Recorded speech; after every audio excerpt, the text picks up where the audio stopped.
Good afternoon, ladies and gentlemen, or good morning or good evening, wherever you have logged in from. Welcome to this afternoon session on Future Fit Leadership Index. It's brought to you by a company known as Platform for Connected Leadership. I'll tell you a little bit more about that in a short while. And it's powered by Lincoln University here out of the UAE. Just in terms of the flow for the afternoon, we're going to do a little bit of an introduction to start with. Remember, what we're doing today is we are making you aware of, introducing, sharing with you 15 future fit leadership skills. Some of these skills you might recognize, some of these skills you might feel that it's also appropriate for current leadership, and some of the skills are brand new. Point of importance is that these 15 leadership skills are primarily there to get you ready and prepared for the future. Then I'm going to share some general context with you. We're going to look at the latest on leadership in terms of leadership skills, the involvement thereof, and then also talk about a couple of next steps. Just to do an introduction on myself, my name is Steyn. I'm originally from the country South Africa, and I currently reside here in the UAE. I teach in strategy, leadership, and systems thinking at various universities, and also work with quite a number of international business schools on the same topics. My pride and joy really is the establishment of a company called Platform for Connected Leadership. It's a company established and registered here in the UAE with myself, along with two of my partners, one local Emirati here from Dubai and another partner that's also an expat. What we do in this business of ours is we focus on developing people in terms of leadership. So we have a number of executive development programs that we do, and we have a number of short courses that we offer in terms of leadership. And in doing this, I came across the Future Fit Leadership Academy from my home country, and along with them, we have established the need for the development of these future fit leadership skills, for which there's a specific index, for which there's a specific assessment, of which I'll tell you more a little while later as we progress through the day. Now we have 90 minutes, and I have 15 of these skills that I want to discuss with you. So just so you know in advance, I'm just going to touch on these skills. I'm going to give you a thorough understanding of these skills. Obviously, if you want to have more information and more in-depth knowledge about these skills, and the know-how in terms of how you can evolve and progress and enhance your own leadership skill regarding or related to these future fit skills, one will have to spend more time. But at least I'm going to try and give you enough to take away something after today's session as well. So this is what we're talking, future fit leadership skills, and hence asking the question whether you are ready for the future. Now, before we look at the individual skills or the 15 skills, I have a question for you, okay? And that question is whether you believe that the world has changed. If you have a chat option, you can type away in the chat box what answer you have, whether you believe that the world has changed. Let's take a second or two. I don't think you probably need to think about it too long, but it's an appropriate question to ask at the start of this afternoon session. I'm going to guess that most of you probably said yes. Most of you probably said yes. The world has changed. I want to challenge that view. I want to challenge that belief, because I don't really believe the world has changed. What I do believe, however, is that you have changed. We have changed. people have changed. Because people have changed, one can argue, yes, the world has changed. But if you think about it, the world can't really change. The world is the world. It's planet, it's nature, it's water, it's mountains, it's plants, it's animals, it's air. Yes, there's a lot of challenges regarding that in terms of sustainability, but the world is the world. Look at the history of humanity, however, and I think that you will agree with me that we have changed substantially our worldviews, our ways of government, our ways of leadership, how we interact with nature, how we interact with one another, how we either work together or against one another. We have changed. We have constantly evolved over millennia. Now, what's the point? Well, the point is, if it's people that's changing, then getting ready for the future means in a way that you can create the future, your own future. You see, during this time of COVID-19, a lot of organizations, a lot of people, a lot of individuals reacted to the crises. It was almost as if they were introduced to some, or they were confronted with a reality that was so different from anything else that they've been used to before, that they reacted. In a sense, one can argue that they were almost not ready for it. And now it's almost as if some countries, some companies, some governments are waiting for it to go away again. Wrong. We need to do something about it. So yes, one can argue that the world has changed, but let's admit and realize that this change of the world is actually people changing. Klaus Schwab, who's the chair of the World Economic Forum, says this beautifully when he talks about the fourth industrial revolution. This time that we're living in at the moment, where everything is so connected with one another, the Internet of Things. I have a phone, and the phone is connected with my watch, and it's connected with my fridge at home, telling me what's in stock and what not, or what the temperature is. Everything is so connected. And what he says is, this technology, this fourth industrial revolution, doesn't change what we are doing as people, but it changes us. Okay? So I want you to just think about it, grapple a little bit with that thought. Now, what I'm going to show you here is, I'm going to ask you a simple question, okay, just in terms of the context. You see there on the slide, we have China on the right-hand side of the screen, and with all these arrows. Okay, now what we're trying to indicate with that is exports, products that's being manufactured in China and then going elsewhere in the world. And you can see the increase. In 2003, that amount of export was 438 billion US. 15 years later, it's almost 5 times that. As a matter of fact, a little bit more than 5 times that. And the question is, how did we end up here? A lot of times people say, but China this, China that. Remember, China did not create itself. We created China. Our economic systems created China. What economic systems am I talking about? And why is this important? This is important because what I want to try and illustrate here is the world is the way it is because of us, because of people. And this is just one example. I decided to choose this example because I think most people can relate to this, and most people know this, that a very high percentage of the world's goods are manufactured in China. Now, why is that? Yes, one can argue and say, well, it's because it's more cost effective. Yes, that might be true.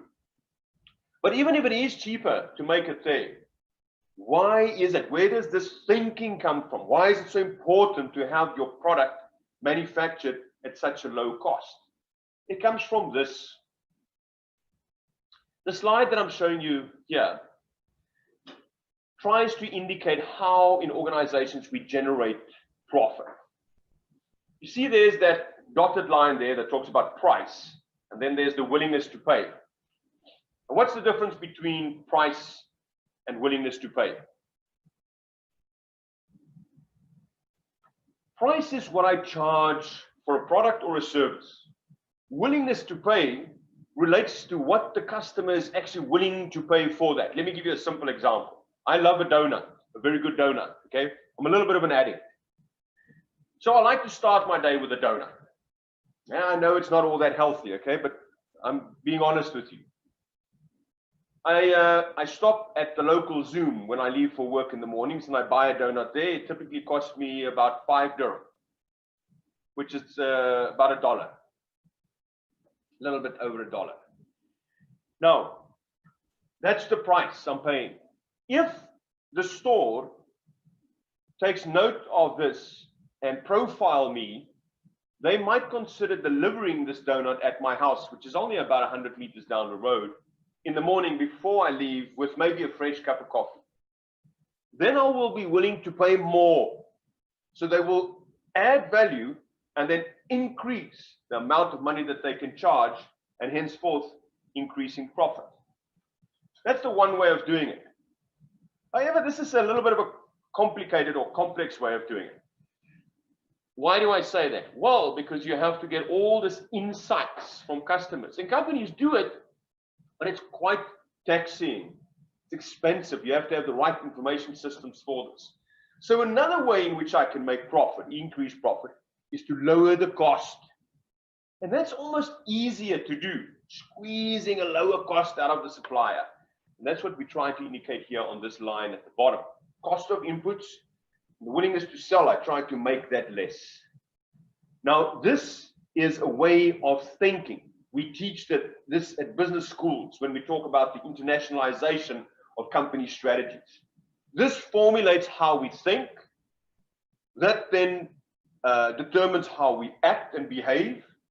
And the result of that is the kind of China scenario that I showed you just now. So this really just for you to understand what I mean when I say we change, we are the change, you are the change. As people, we've always evolved. Leadership has also evolved. We don't have the same leadership skills. We don't apply the same theories of decades before. Now, when we evolve in our leadership, it basically entails 3 types of intelligences. One is IQ, mental, intellect. The other one is what we call SQ, which is my social intelligence coefficient, how I deal with other people in society. And the last one I think most of you will probably be familiar with, that's EQ, my emotional intelligence, which is about self-awareness, management of oneself, social interaction, etc. IQ, SQ, EQ. So there's constant evolvement of that. We also have the evolvement of leadership theories over decades. If you take the 20th century as an example, we've had more of a coercive style leadership 1920, 1925, maybe up to 30, because it was very much the dawn of the industrial age. So that was the kind of leadership that worked in those organizations. And then from there being more assertive, very closely related to being coercive, except you almost do it in a more disciplined, nice manner, for lack of a better description. Affiliative, starting to involve team leadership, working with others. Democratic, changing the way of decision making. Pace setting, very much targeting for the best. World-class organizations. Apple is an example of that. Steve Jobs is a very example of someone that had very strong leadership skill of pace setting. And today we have coaching, which focuses more on individual development. So we have development in terms of IQ, EQ, SQ. We have development in terms of different theories of leadership. And that brings us to today's session on the 15 future fit leadership skills.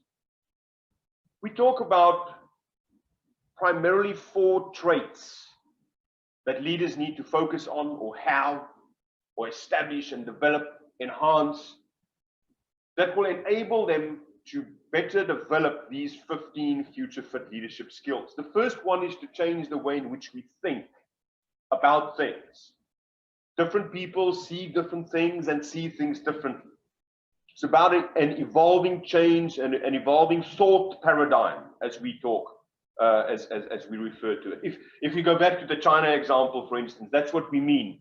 If I want to change the economic balance in the world, I have to think differently about my financial models and my models that I employ in terms of making profit in organizations. The second one is to learn, not so much book knowledge, but more learning from other cultures, learning from others, embracing the differences, really engaging with the differences, and in that way also enhance the scope, enhance the perspectives with which you view matters. The third one there is to act, to not just sit passively and plan and have a vision, but to really implement. And the last one is to inspire for greatness. What greatness? Your greatness, the individual's greatness. Those are the 4 key leadership traits for 21st century. The skills. And remember what I told you? We got a lot. There's 15. We're really just going to introduce you to all of them today and give you some examples, some stories that relate to these kind of leadership skills. Let's go to the first one, curiosity. So on each one of these skills today, I'll give you a definition, but then I'll also pull the definition apart a little bit and try and make it more applicable, more practical, so that it really makes sense to you. Curiosity is the desire, the burning need to know more. And for that, you have to suspend judgment. It's like I said to you just now, learning from others. If we have cultures that we think our culture is superior to another culture, it's very difficult to learn from others because you kind of judge them in terms of believing that yours is more superior. The third one there, it will improve critical thinking, really digging deep into concepts, understanding the intricacies thereof, and then also enhance a problem-solving ability. So that's what's important in terms of curiosity. Let me tell you a story regarding curiosity. During 2009, 2010, I worked as a consultant in Northern Sudan, in Khartoum, the capital of Northern Sudan. And this was the time before the country was split in two, so it was really just still one large Sudan. Capital, northern capital, it was situated, it still is today, situated where the white and the blue Nile matches or comes together to form the Great Nile that flows out through Egypt into the Mediterranean. At the time when I was working there, when I went there the first time, it was my first introduction into the so-called Arab world. It was a totally different culture than the one that I grew up in. I actually knew very little about this culture. And in the beginning, I used to just teach. I used to just tell people what it's all about, how to do things. And because of that, up to a large extent, in the early days of setting up this new company in Sudan, we failed. We failed dismally. And of course, I was looking for reasons why we are failing. And I was looking at the infrastructure or the people, or maybe the language was a challenge. Maybe the political system was a challenge. It was a kind of a militarized democracy, trying to find reasons why we are not succeeding. Of course, it took me a long time to admit and to realize that it wasn't the external environment that was the problem here. The problem was myself. The problem was that I was not learning. I wasn't engaging. I wasn't curious enough to find out what will work in this region. How are people thinking differently? So sometimes we are stuck in systems in which our ability to connect are impaired by our inability to learn from one another. It was only when I started to engage with local Sudani people that I found and I uncovered a richness in that culture. And only then could I properly connect. One can say that I shifted from being a teacher to being a learner. And it's something that I embrace today in my life as well. So curiosity, very important. Okay, that's the first one. Second one we're looking at, dealing with paradox. Now, when we define these leadership skills today, it refers to your ability. The whole idea is about future fit leadership skills is to kind of be okay when things are not normal. It's to kind of be okay with disruptedness, with volatility, with uncertainty. So dealing with paradox refers to your ability to deal with seeming contradiction in business. So what we're recommending here, what we're asking here is that you think both and, as opposed to either or. It's really about the interconnectedness, the interrelatedness, and the interdependency between components. And that's why we're talking about the and. So if we want to look at the whole, if we want to understand COVID-19, its impact on the rest of the world, the impact of decisions taken by governments in terms of how to manage, the impact of business deciding to either focus on staff or to maybe focus more on organization and terminate some positions, cut salaries, the impact of that, to see the holistic impact, we apply this ability of dealing with paradox. Now, of course, why is this difficult for us? One needs to understand, when you're struggling with something, the first thing that I always advise people is get comfortable or be comfortable with struggling with something. It's not expected. You can't expect of yourself to know everything. So when it comes to paradox, seeming contradictions, and you're struggling to kind of figure that out, let's first understand why it is. The reason why it is our thinking ability. Our thinking ability is guided by what appears to be more comfortable for us. So let me give you a practical example. Obviously, if you have some certainty, let's say you want to do something as simple as buying a motor car. You don't have enough money to buy it cash. So what you need to do is you need to go to the bank and you need to take out a loan. The way in which your mind operates, the way in which you think about this, you are guided by something that appears to be more comfortable to you. And that is, if I have a job and I have a salary, I'm going to make the assumption that I'm going to keep this job for a long time. I'm comfortable with that. It's normal, it's stable. And now I'm willing to take the risk of taking out a loan to purchasing a vehicle.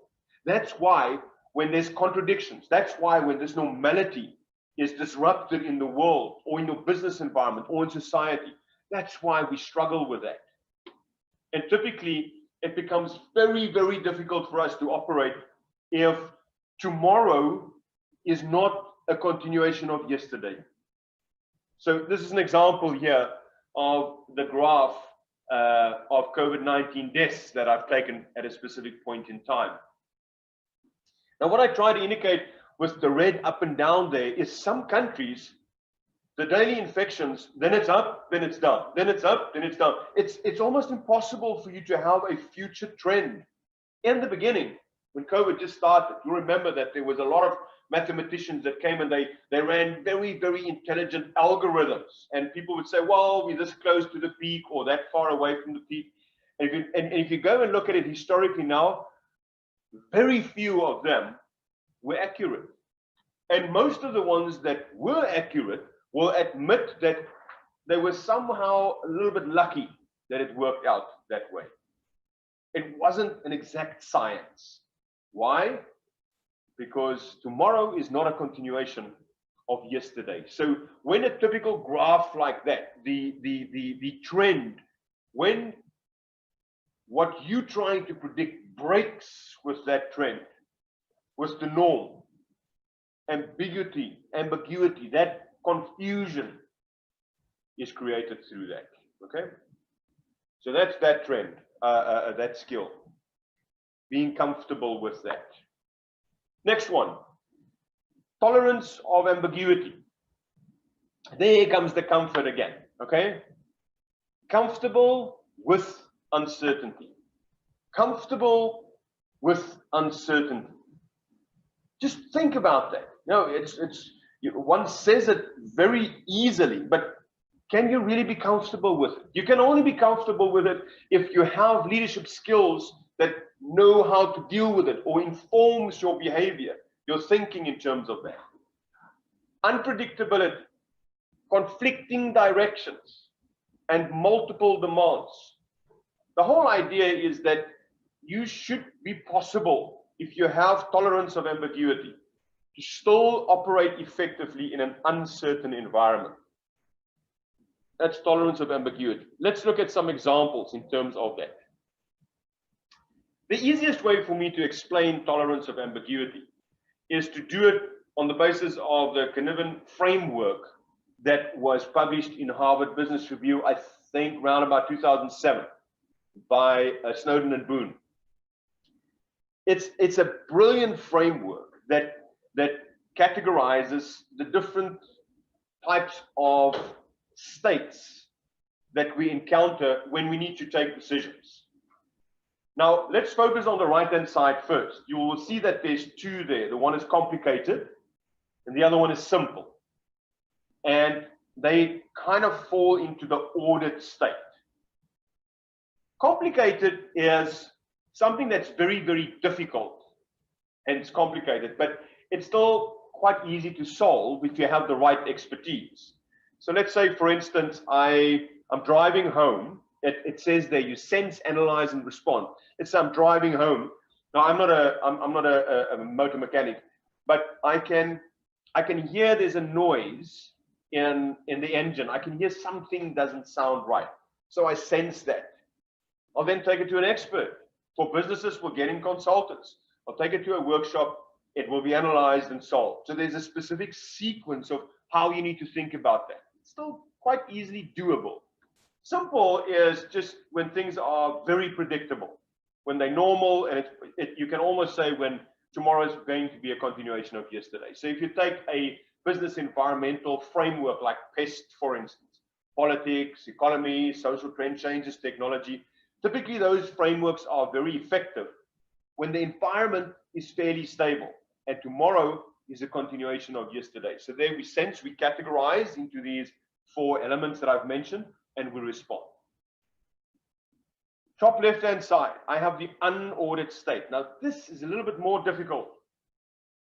Let's talk about chaotic first. Chaotic, not so much difficult, but you do run the risk of taking the wrong decision. Like during COVID-19, for instance. It's very much a chaotic state. Companies and governments should have, we agree today, responded a lot quicker. Well, some governments and companies did it brilliantly. But some clearly took their time with disastrous effects. Chaotic is you don't really have time to sense. You just act immediately. It's like if you have a fire in the house and you see the smoke billowing underneath the door, you're not going to argue about it. You're not going to try and sense what's happening. No, you're going to vacate. Only once you're outside, you're going to sense and respond. Then you're going to make sense of that. Chaotic. The one that we struggle with most is complex. And unfortunately, whether we want to know it or not, today's business environment and today's businesses, today's business leaders are primarily challenged with complexity most of the time. Gone are the days where everything was just simple, straightforward, a continuation of yesterday. Now, what's the difference between complex and complicated? One might ask. Here's the difference. Complicated is fixed because things are very much static.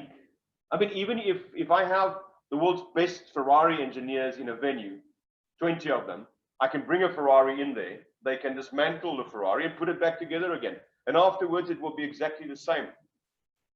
But complex is a state where things are not stable, where things are not static. Let me use an example. Those of you who have gardens at home, I challenge you to this. Go home and take out all the trees and the plants in the garden tonight, and then immediately afterwards plant them all back again. You will have to admit that in all likelihood, you will probably lose 70, maybe even 80% of your garden. Why is that? Well, because as you remove the trees and the plants, Nature keeps on evolving. Nature keeps on moving. It doesn't stop. That's what makes it complex. Whilst COVID is creating havoc across the world, it's not that we can stop the increase of COVID and then figure out a way of how to deal with it and then solve it. No, it keeps on moving. Competition keeps on increasing in your business environment. Market needs, customer needs, wants keep on changing. It's complex, man. And it's not a continuation of yesterday. So that's probably the best way in which I can explain how to deal with this. There's a very practical example in terms of this. If I can just go back one. Very practical example in terms of tolerance of ambiguity. You see the last one there says, operate effectively in an uncertain environment. Okay? Those of you who haven't seen the movie or read about it or even watched it on YouTube, Captain Sully is a gentleman that a number of years ago, there was a bird strike on the plane that he just took off from I believe it was, I think, LaGuardia Airport in the States. And shortly after takeoff, he loses both engines because of a bird strike. So the only thing that you can fly with when you lose both your engines basically is gravity.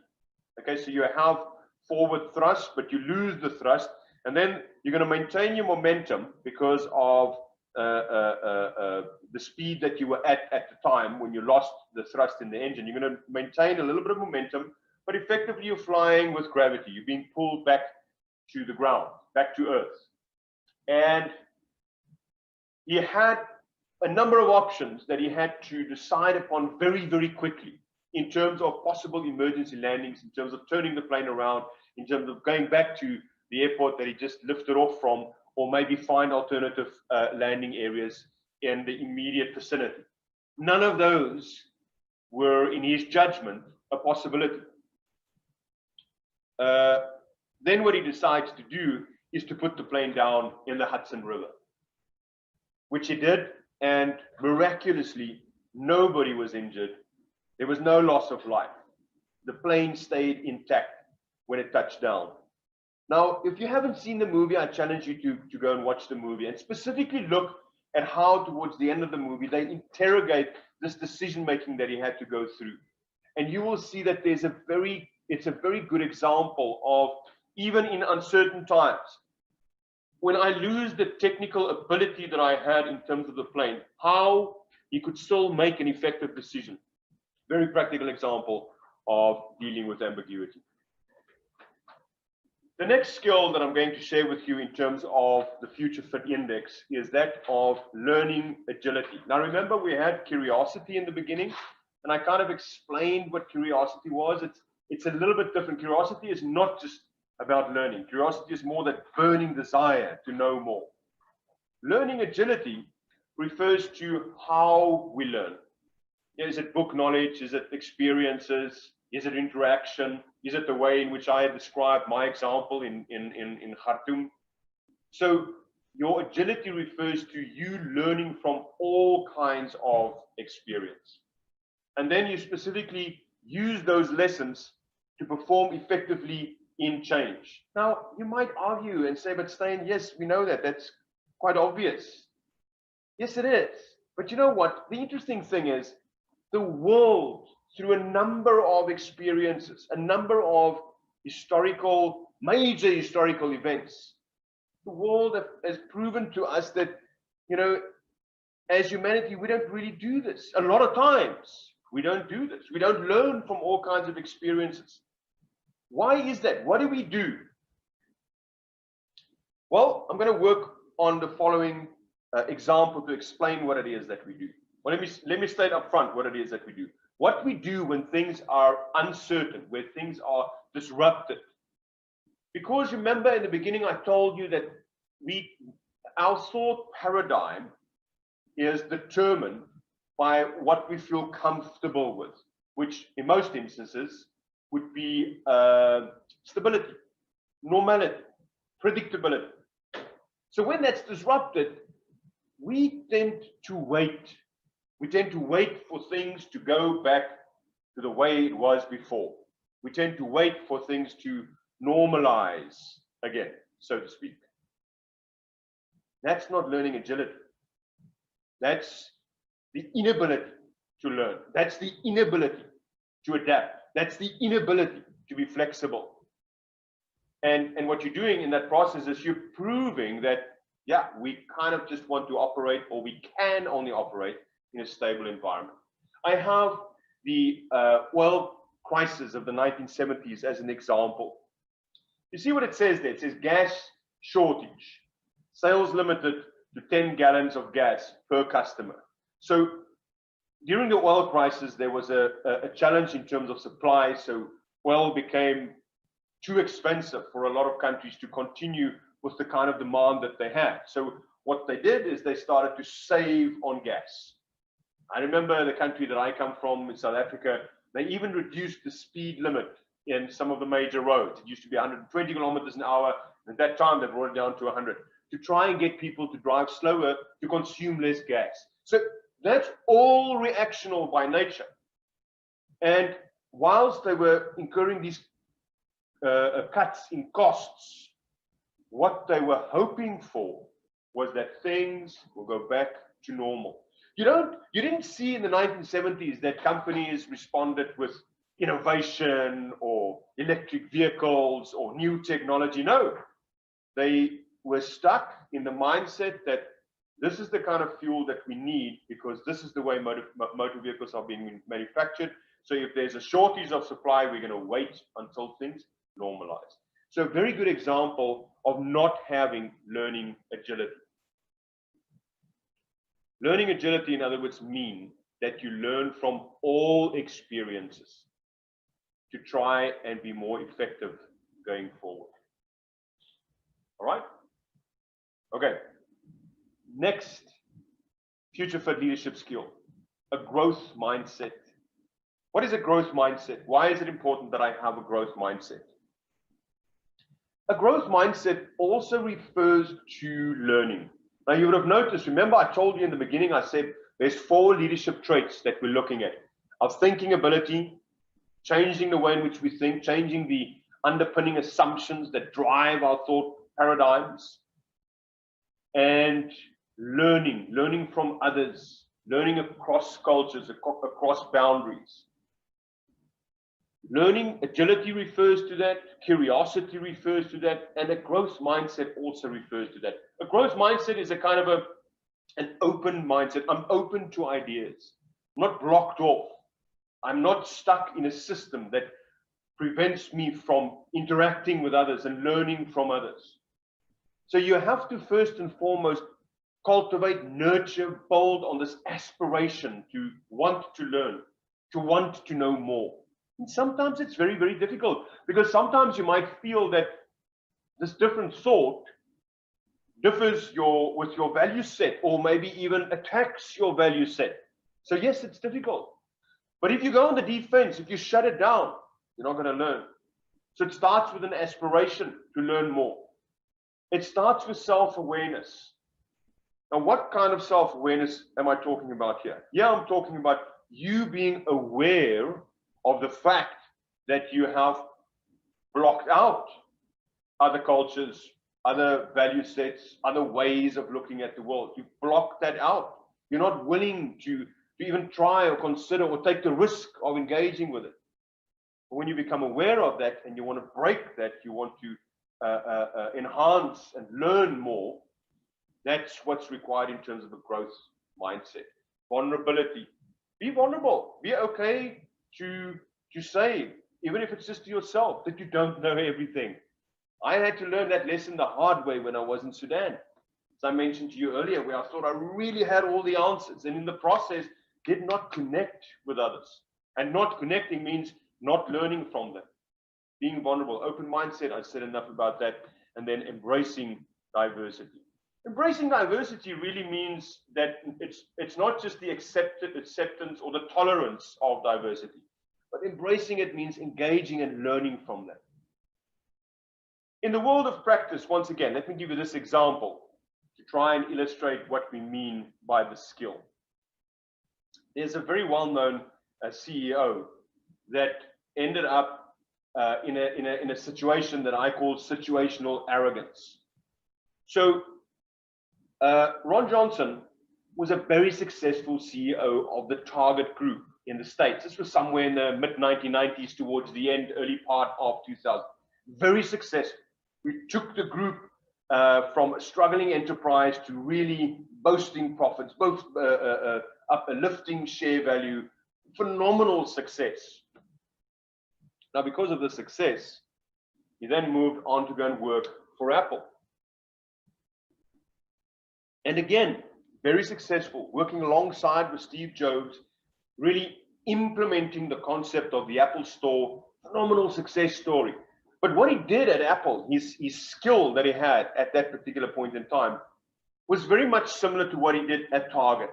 He kind of took from Target and he just applied that on Apple. So if you think about it, strictly speaking, he didn't really have a growth mindset. He was brilliant in what he did, but he didn't really have a growth mindset. He didn't really embrace diversity. He didn't really try new things. He kind of stuck with the same model. And that's why when eventually he started as CEO of JCPenney, he even invested his own money into JCPenney, $50 million US. And JCPenney was really struggling at the time. Today, they're not there anymore.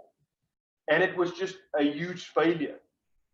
And if you look at what he did at JCPenney, again, it was the same. What he's done at Target, what he's done at Apple, and what he's done at JCPenney. Now, where I have tremendous respect for Ron Johnson is, at the end of the day, he goes back to Harvard Business School and he tells them his story and he reflects on the learning from that and describes this situational arrogance where you have three main contributors to success.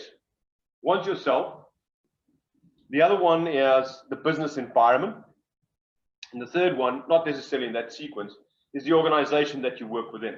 So you need all three of these to play along. Now, when you're very successful, sometimes you end up thinking that it's all because of you. And that's what I call situational arrogance. For a moment there, you forget that, okay, it's also the organization, it's also the external environment. And he reflects on that. So that's a practical example of that. The next one, future fit skill. We talk about a design thinking mindset. It's very similar to mind mapping. For those of you who know the skill and the practice of mind mapping. Design thinking mindset is both ideology and process. So practical things that you need to do. And it's primarily concerned with solving complex problems in a high user-centric way. In other words, application, using. One can also argue that it's a customer-centric way, really sort of immersing yourself in that position. It involves both analysis and imagination. Now, when I say that, it might not sound what's the word I'm looking for? It might sound quite common in terms of the description to use both analysis and imagination. Well, actually, it's not, because analysis and imagination are performed by two different spheres in your brain. The one left-hand side and the other one right-hand side. So left-hand side is more analysis and right-hand side is more imagination. That's where you get graphic, where you create, where you become innovative. So it's linked to creating an improved future and seeks to build ideas up, unlike critical thinking, which breaks them down. So let's look at a practical example of that. And again, maybe we talk about why it's so difficult first. I wrote a piece a while ago on COVID and this belief of some people, some organizations, that we are going to go back to normal. Well, to be perfectly honest with you, I hope we do not go back to normal. Why do I say that? Well, if you go and look at the environmental impact of how we as a human race today do business, it's detrimental. Of course, it's very interesting. It's actually annoying to find that you still have political leaders of very influential countries in the world that argue, of course, that that is not the case. But be that as it may, it's detrimental. And for that matter, I hope we do not go back to normal. But I know what people mean when they say back to normal. They mean a world without COVID. a world without this disruption, a world where things are predictable again, the same, stable. And what I argue in this article is that we should get the word normal out of the jargon. There is no going back to normal. There's not even a new normal. Not a new normal. Why do I say that? Because normal implies predictability. Normal implies stability. Normal implies that tomorrow is a continuation of yesterday. And that's not the case. We should really talk about the new abnormal, because things are going to change constantly. Not necessarily because of a COVID, but just because of development in, let's say, for instance, the fields of technology. Now, why is it so difficult for us? Let's go back to this ability to analyze and to create two different spheres that we have. There it says, involve both analysis and imagination. Okay, when you are born, when you enter this beautiful world of ours, your first way, normally, that you learn is by creation. You play as a child. Even before your brain and your consciousness is fully developed, that you can actually remember it. You know, so when you were 6 months or a year old, even that time, maybe you were fortunate enough to have a granny or an older sister or brother, or your mother or father that could play with you with colorful things, blocks with different colors, Cokie pens, drawing, playing with you. So your creative side of the brain had all the time in the world to develop. Today we know that if you pose certain challenges to children in terms of creativity, and you pose the same challenge to adults, 9 out of 10 times the kids beat the adults hands down. Now, why is that? Education, fortunately, unfortunately, has a large part or a large role that it plays in that. Sorry. Most educational systems, school-based systems, work on conforming to certain standards. Those of you like me who were at a school where you had to wear a uniform. As a young boy, I remember I was constantly told, pull up your socks, clean your shoes, tuck in your shirt, cut your hair, stand in a straight line, keep quiet, wait for the second bell before you can move. It was really conformist way of educating. One syllabus, one maths problem, one biological aspect, taught to 35 different people in the same way. Yet we all have different learning styles. So a lot of the creativity, a lot of the free thinking has been extracted from us. We end up not having the natural ability to be creative anymore. We now have to have specific innovative sessions with companies, get them all into a room or out into the field to be creative, to try and ignite that imaginative, creating, innovative ability of the brain. Because over decades, over the years of being educated, fortunately, unfortunately, they have been taught to be very strong in analysis and not necessarily in the creativity side. And that's what we're trying to bring back in terms of dealing with complexity, dealing with the future. The next one, let's talk about sense making. What is sense making? Again, I have a very nice practical example for you here. Sense making refers to how we structure the unknown. This is something that you don't know, it's into the future, how you structure that using experience and understanding. Now, you might again argue and say, Steyn, yes, that kind of makes sense, but we don't normally do that. What we normally do is we rely on our knowledge. We normally rely on previous experience. We normally rely on current skills. So when we confronted with something that we don't have the ability to deal with what we currently have, we tend to, as I mentioned before, wait it out. Sense making is saying, no, you use experience and understanding at exactly that point. So you try something and then you try to understand it. Try, reflect, try, reflect. That's what you try to do, to be able to act. It's an adaptive behavior in which understanding and experience shape each other. Let me give you a practical example again. We had the Fukushima disaster, I think this was in 2011, off the coast of Japan. Now, very interesting, yeah, there it says March 2011. Very interesting, during this earthquake, the tsunami hit the coast of Japan, and we lost one of the nuclear reactors, power plants, but we managed to save the other one, the Daini one, we saved. And the question, of course, is why, what is it? What did this, in the second plant, what did they do? What did that leader do to save this plant? Because this is nuclear power plant. This is a huge risk. This, to me, is very closely related to what we're dealing with in terms of corona today. Why? Well, because corona is something that can kill you.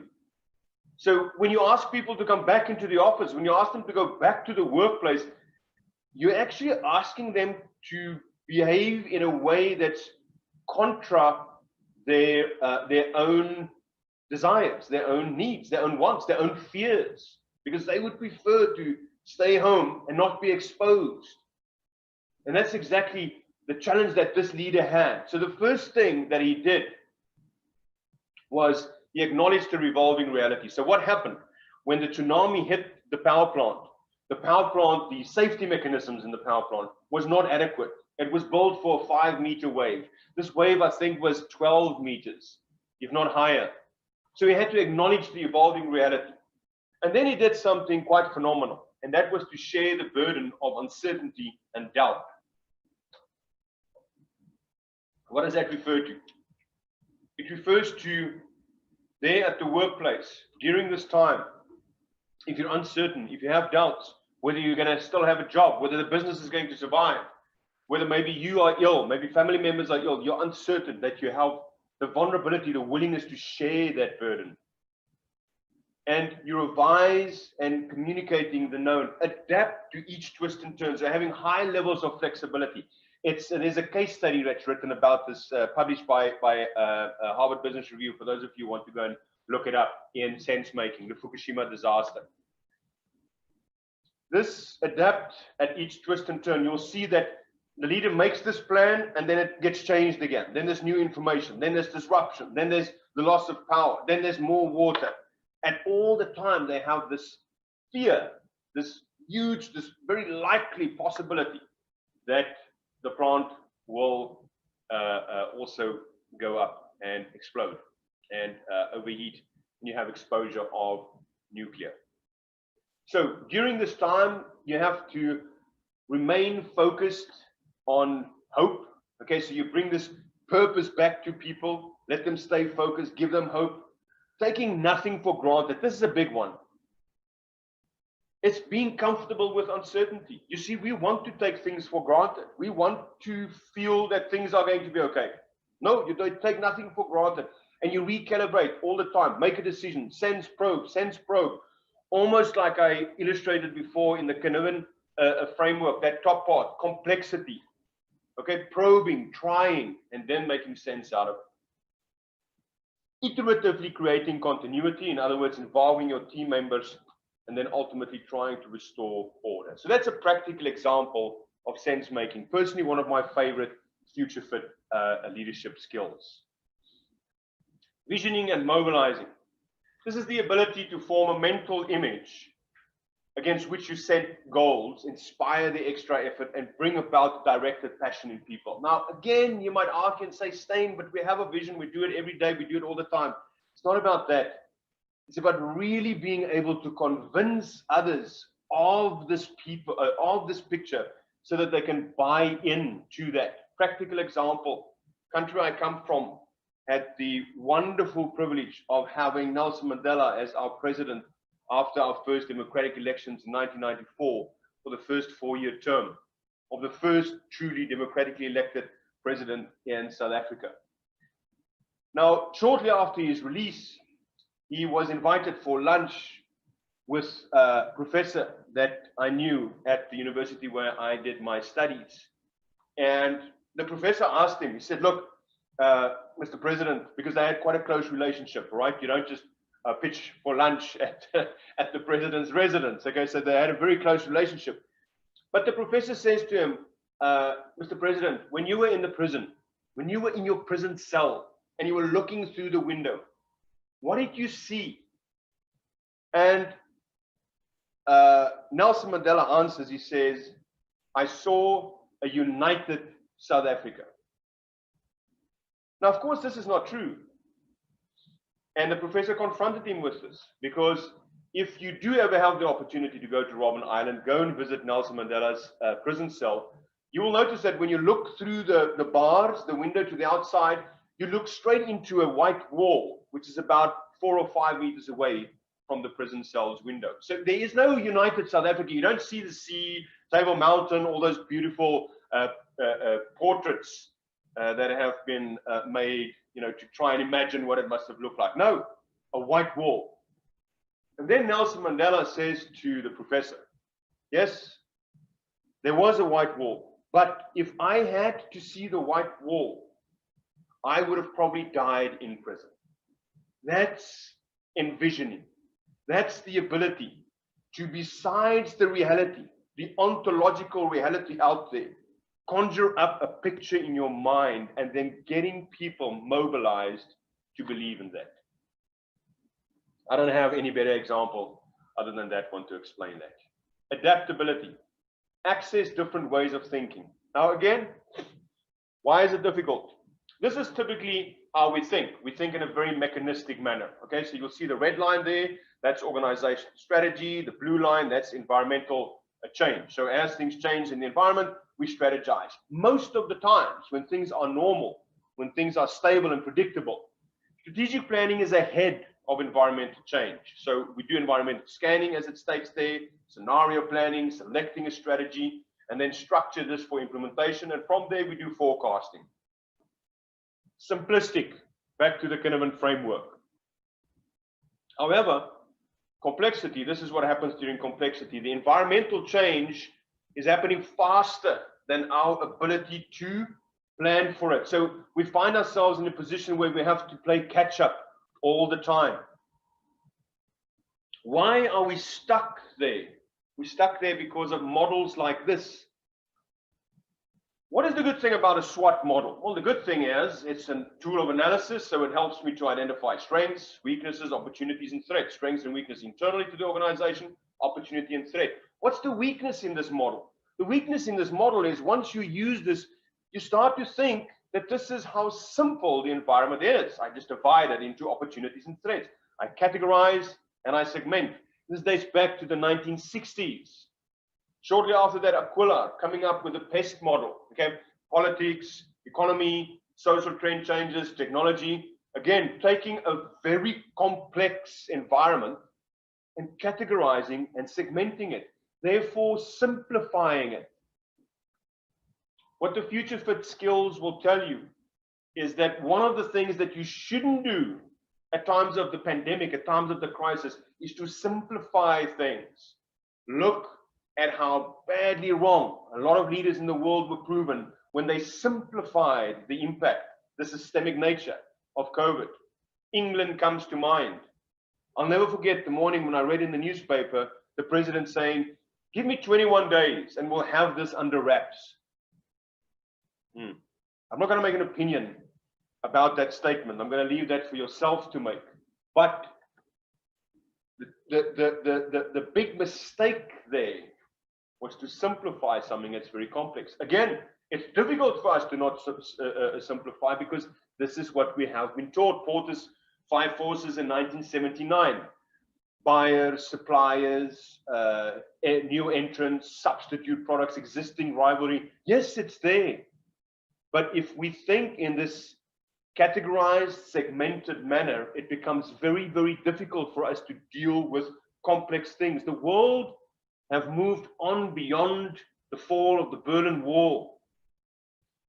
Globalization has a very positive correlation with the 4th industrial revolution, where we find ourselves today. Things are connected. Now, as much as that is a blessing, it is also hugely complex by nature. So we require the ability to think differently and apply different leadership skills.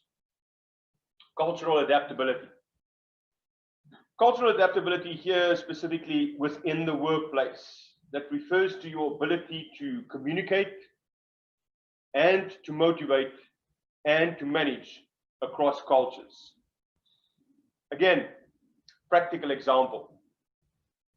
Or why is it so important to have this cultural adaptability? Why is it so important to learn from others and involve them in your decision making? Well, because complexity is better served through diversity than expertise. And the example of Apollo 13, the Columbia disaster, and the Challenger disaster will prove this to you.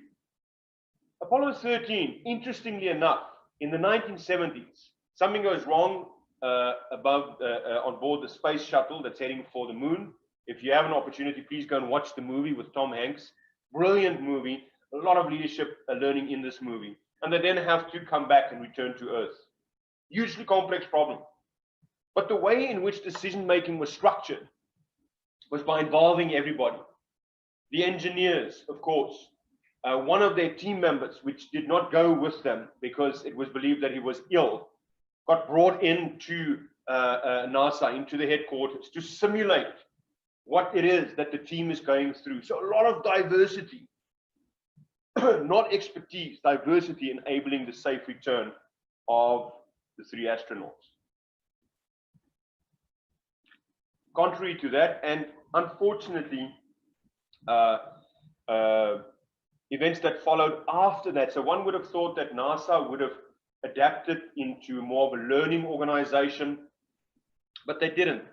They became hierarchically very, very top-heavy, very difficult to communicate and take decisions that filters through the organization. The Challenger example in 1986, what happened there is upon liftoff, some distance into the sky, the vessel exploded. And afterwards, it was determined that the O-ring that was used to prevent this liquid gas from getting to a too hot part of the craft, when the temperature is very, very cold, it cracks. And that, of course, increases the safety risk. But it was left to the expertise, to the experts to make a decision about that. It was not thrown open to be discussed on a diverse level. You had the NASA management that was pushing for target in terms of as many trips as possible. And you had the engineers, which were greatly concerned about safety. Of course, we know what happened there. The Columbia disaster, the same thing. Upon liftoff, a piece of foam broke off, and it made caused significant damage on the left-hand side of the craft. And again, because the decision was not taken through diversity, but through expertise, that also unfortunately ended with Columbia bursting into flames upon re-entering the Earth's orbit. So why it is important to learn, or why it is important to have this cultural adaptability.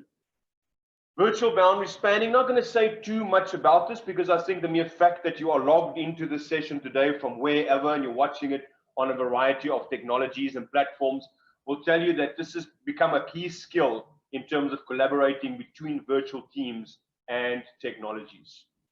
Let's talk about change resilience. And resilience here, I'm talking about your ability to be resilient. Resilience is the process of being able to adapt well and bounce. Well, if you're going to look at a textbook definition, it will talk about bouncing back. I prefer talking about bouncing forward. Why? Well, something challenging happens to you. Okay, so there's an element of possible failure or even real failure. If you're not going to learn from that, yes, then you're just going to bounce back. But if you're going to learn from it, you're going to bounce forward. You're going to become better with that. And that can be very simple things, like falling off a bicycle and learning from that. I remember the first time that I fell off my bicycle, it was because I had a 5-speed bicycle, and I was always very intrigued to see how the chain is running over the 5 gears. And I was looking down to see how it was running over the gears, and the next minute when I looked up, the pavement was right in front of me, and I braked, but I pulled the front wheel brake. Of course, you can imagine I just went, head over heels. So I fell off the bike. Now, if I bounce back, I probably would have used the front brake again. But I bounced forward. After that day, I hardly ever used the front brake because I learned that lesson, the bouncing forward, adapt and bounce forward after changes, challenges, setbacks, disappointments, and failures. You have to have purpose in your life. Purpose, family life, social life, business life. Keep your composure. And when I talk keeping composure, I'm thinking of the swan. We've all seen a graceful swan on the water. They look so beautifully calm. But if you have the ability to look underwater, you'll see that the feet's doing this. So you might be rushing. You might have a sense of urgency. But remember, people are watching you, so keep your composure. Take care of your health. By the way, if you were wondering, because I'm coughing, as you can hear, if you were concerned about it, I'm perfectly fine. I just have a bad bout of sinusitis at the moment because of the change in the climate here in Dubai, where we're going out of summer into winter. So no reason to be concerned. Take care of your health. Reasoning, maintaining a logical, structured way of reasoning, and then collaborate with others. If I can put this in a kind of model, when we talk resilience, I'll put it into this. Now, very briefly, I don't want to make this too academic, but we talk of 3 dimensions of resilience here: individual, team, and leadership resilience. And what I try to show with this model is if you work on individual resilience, you see there in the middle, in the center part of the model, we have the composure, the health, the reasoning, the collaboration, and the purpose, which goes back to this slide here. All right? So if I take those and I let it spill over into the different dimensions, individual health means sleeping, eating, exercising, maybe even meditation, yoga, things like that. Reasoning refers to my mental ability. Collaboration, my networks. Purpose, my own values, my own purpose that I have for my personal life, individual, on an individual level. Composure, self-awareness, and emotional agility. That self-awareness, the story of the swan on the lake that I told you about just now. Then into team resilience. So you see, let's take health as an example. I have sleep, eat, exercise, team empowerment, keeping people accountable, building up their confidence. Reasoning, decision-making, collaboration, purpose, team values, common purpose, role clarification, and agility. Composure, awareness, acceptance, and trust. So you can see that there's 3 different dimensions that we work with here. And in terms of the leadership resilience, we look at self-discipline, your self-discipline, to take care of your health, to set the alarm, to get out of bed in the morning 2 or 3 times a week and go for that brisk walk in the park or hit the gym. Self-discipline. You know, you probably have experienced this, that if you're not motivated to go and exercise, it's very difficult for somebody else to get you motivated. Well, it's the same the other way around. Okay? It's very difficult. This motivation needs to come from yourself, from within. Learning in terms of reasoning, connecting in terms of collaboration, purpose in terms of that, and then composure, the EQ. Resourcefulness. Resourcefulness refers to coping with difficulties, maintaining an open culture. You'll see some repetition of some of the aspects that we have discussed already by definition, but then working in alternative ways, specifically through teams, to find solutions, not having all the answers. Why that is important is we tend to act decisively until overtaken by events, until the disruption is too big for us. And that's why that is important. Coming back to the example that I mentioned in the beginning, where I said there's China. So COVID happened. And because COVID happened, large parts of the business world came to a dead stop, a standstill. And one way to look at it is to say, well, it's because of the decisions that government took, whereby they prioritized health and safety. And one can probably not blame them for that.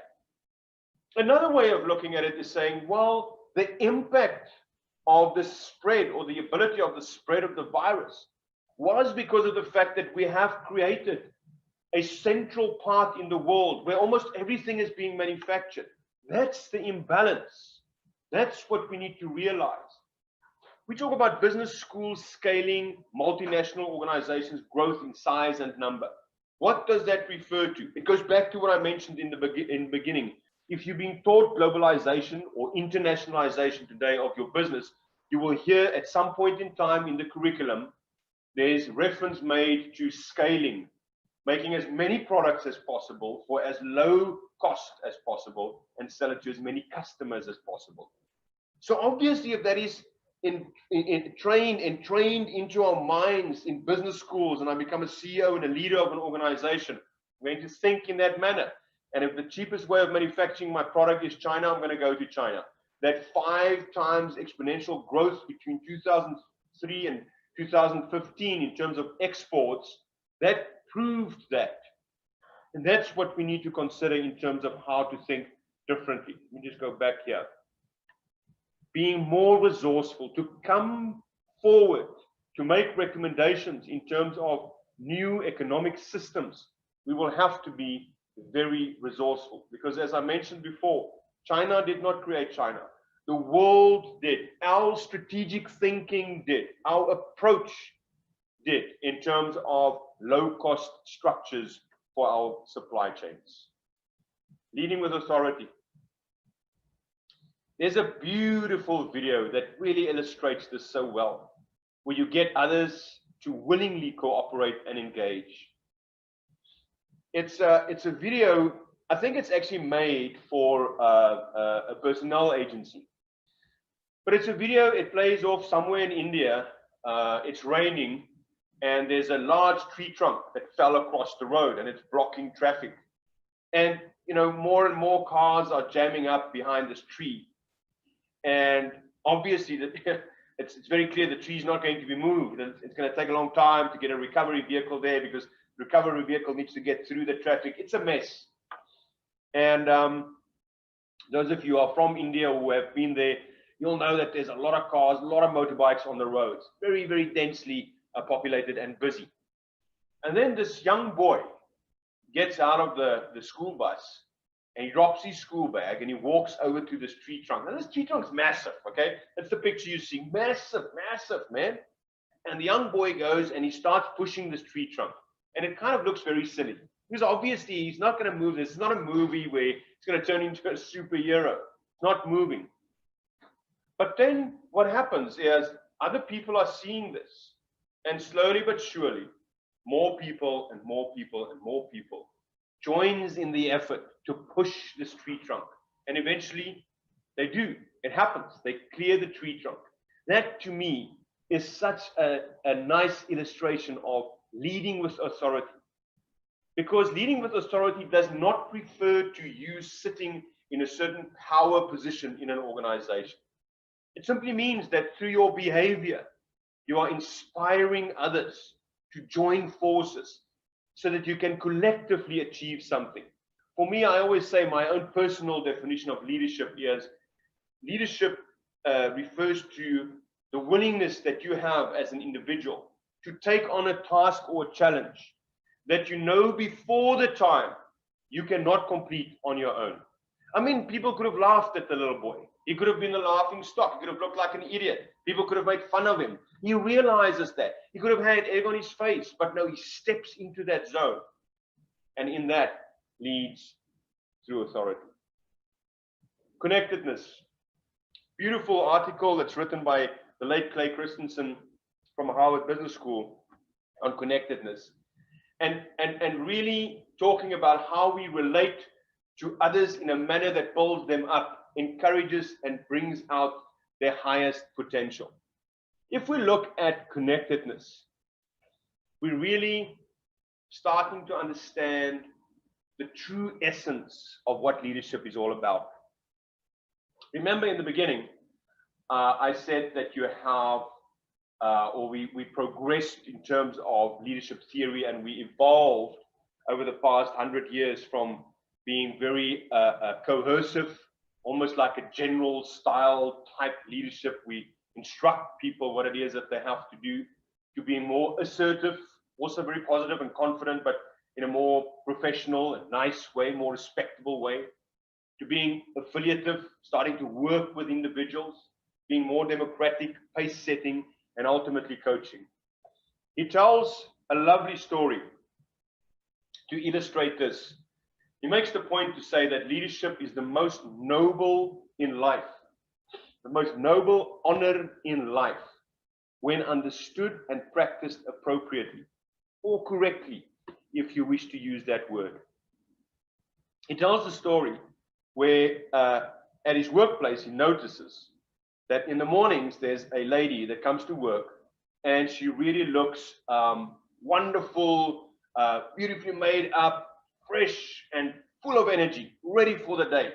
An absolute flower. As a matter of fact, when people see her, they want to spend more time with her because she's so energizing and just pleasant to be around with. But then he notices at the end of the day, when she goes home, she looks quite worn. She looks tired, a little bit worn down, and it's as if that energy is gone, as if the energy is sucked out of her.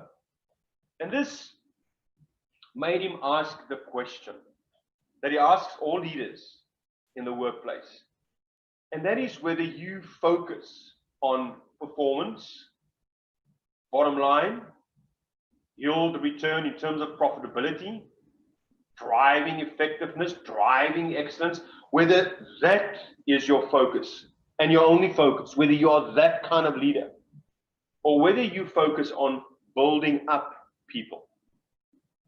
It's a significant difference in focus. But you can imagine that if you had to focus on building up people, you have that opportunity. This is what Clay Christensen said. You have the opportunity to be a leader. Man, it's the most noble honor in life if you understand it. You have the ability to develop someone every single day of your life. Not necessarily the same people, but different people. You have a meeting with a supplier. You have the opportunity to develop the person. Or do you go in there and just squeeze for the best price? Is the metrics that you apply all financial? Is it all just about the money? Is it okay to say that someone is successful as a leader when the company is making billions in terms of turnover or profitability? No, it's not just about that. Much deeper, much more rewarding yield comes from developing other people. Leadership is the most noble honor in life when understood and practiced appropriately. And that's what connectedness is all about. During COVID, I saw two responses from organizations. I saw two responses from leaders. I saw leaders that focused just on the organization, that retrenched people, cut salaries, and did everything they possibly could to maintain the organization as a living entity. Even passing costs of increased transport of goods on to customers. I also saw leaders that focused on the people, their own people to start with, to keep them, to develop them, to ensure them, to give them safety guarantees, did everything possible in the office, in the store, in the manufacturing warehouse to make sure it's safe so that their health and safety is protected. They focused on the people, no matter what the cost. They focused on customers. They made sure that they could still supply and provide whatever it was that they did before the pandemic without passing on the cost. They reduced and limited the cost of face masks and hand sanitizer. They didn't increase it like a lot of other companies did, a lot of other people did. Being opportunistic, making money out of this horrible situation that we are in. Two kind of approaches. Connectedness to people on a social level. Relate to others in a manner that pulls them up. And that's the last one of the 15 leadership skills. We bring all of this together in what we call at Platform for Connected Leadership, what we call the Connected Leadership Framework. This is a beautifully designed graphical depiction of this framework. You can find it on our website. And there you see the 4 traits: thinking differently, learning to excel, acting to achieve, and inspiring for greatness. And then the circles around the sun there, you see, to lead self, I have to reflect. To lead team, I have to build relationships. To lead organization, I have to disrupt, not just respond to disruption, but almost be the disruption, be innovative in your disruption. To lead society, I need to care. Do I really care about the people that work at my place? Do I know where they live? Do I know with how many people they're sharing accommodation? Do I know what time they have to get up in the morning to be at work at the same time? Do I really care about them? Or is it all just about profitability? Is it all just about reduction of cost? And to lead in the world, we have to share the resources, not think immediately of commercializing and selling off resources when we are blessed with those in our country. So we have put together this Future Fit Leadership Index, 15 leadership skills. And the purpose is really to prepare you for a brave new world. In the next couple of weeks, you will receive more information on what we plan to do with this from Lincoln University. Those of you who have registered will receive detail. We're going to try and break down these 15 leadership skills in 5 sessions that will run 2 weeks apart from one another. The session typically would last about 3 hours. During this session, we will discuss only 3 of the leadership skills, and we'll discuss it in a lot more detail than what we have done today. That's in terms of the next step, really preparing you for a brave new world. Of course, one can never do enough in terms of developing these skills. But one of the things that we intend doing, which I think will be really exciting for you, is we've spoken to the Future Fit Leadership Index Academy. And what they've agreed to do is they're going to provide you with a type of assessment that will assess your future fit leadership skill. That it will tell you, how strong or challenged you are in terms of that skill. So when you do attend these sessions, you'll actually get very customized and personalized feedback on this. We're not going to do it for the entire Future Fit Index, but we're going to at least try with one of the sessions to extract, let's say, the 3 that we're going to do next and get you online to do this assessment.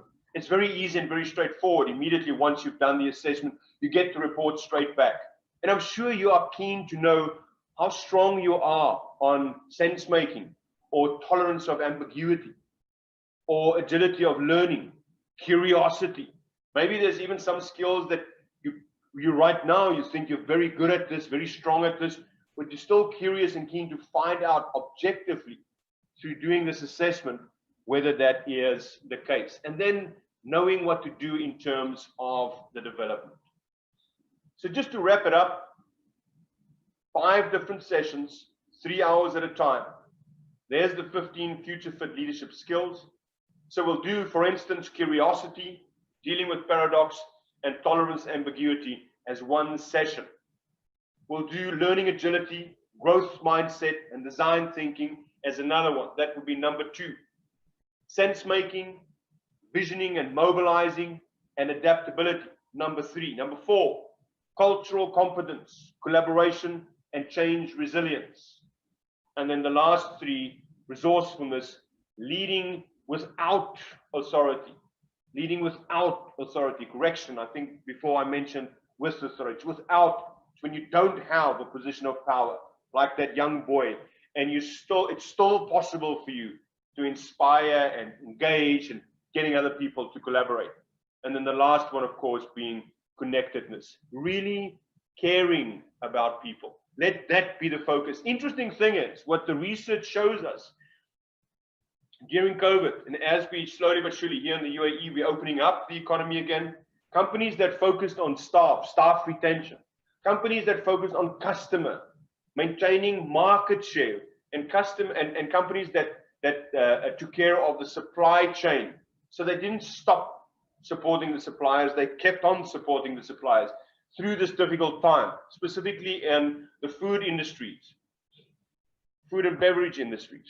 Those are the companies that are really excelling in terms of performance. So connectedness is not just this soft skill caring about people. No, it makes a lot of commercial sense as well. Please do connect with us. As I said, the team from Lincoln University Business and Management here in the UAE will reach out to you afterwards.